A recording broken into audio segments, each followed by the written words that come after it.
Tāpat kā tu Labi, es dari. nogriezīšu savu nostā. Negriezīs. Sveiki, mani sauc Arturs, un es nestrādāju pie Rumbulnieka, bet es esmu no Designs Web, un mēs filmējam viņam vidīgus.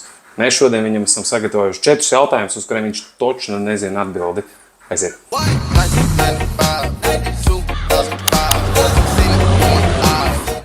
Tā, vai tu esi gatavs pirmajam jautājumam?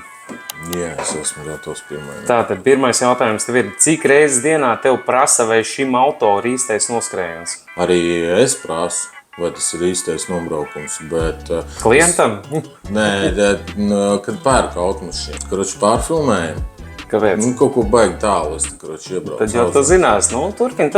Tagad viss sapratīs, kad mēs Nē, tas vienkārši šādi, cik reizes dienā tev prasa, vai šim auto ir īstais noskrējiens? Cik reizes dienā? Prasa minimums no 20 līdz 30 reizēm, viss atkarīgs no tā, cik daudz klientu man paiet garām. Kāds ir dīvainākais, ko pircējs ir mēģinājis iemainīt pret auto?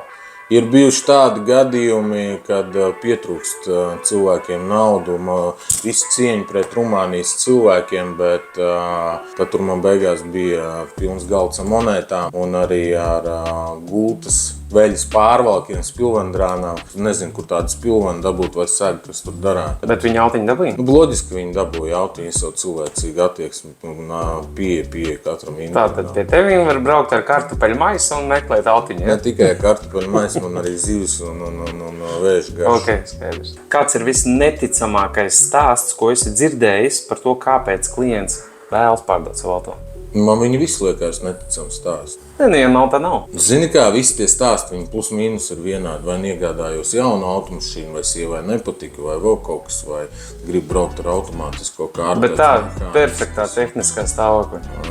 Perfektā. Visi, kas tirgo, viņiem visiem ir perfektā tehniskā stāvokļa. Tikai es tirgoju, redz, neperfektās tehniskā stāvokļa. Beigās sanāk, kad godīgi es pastāstu.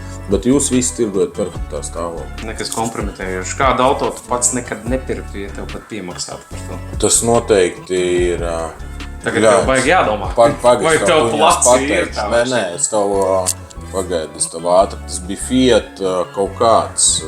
Tu man varētu pateikt šo jautājumu iepriekš, es tev būtu uzreiz sagatavojis. Tas ir Fiat, viņam tās lampas, tas loks un tās lampas. Es zinu, es viņu uzlikšu pa virs, jā. Es viņu tagad uzlieku pa virs, lai visi redzētu, kas ir. Jā. Tas ir, es domāju, kad ar tādas nebraukt točņiem. Ja pat piemaksāt, ja? Jā. Paldies, kur auto leasing nokārtot? Brum.lv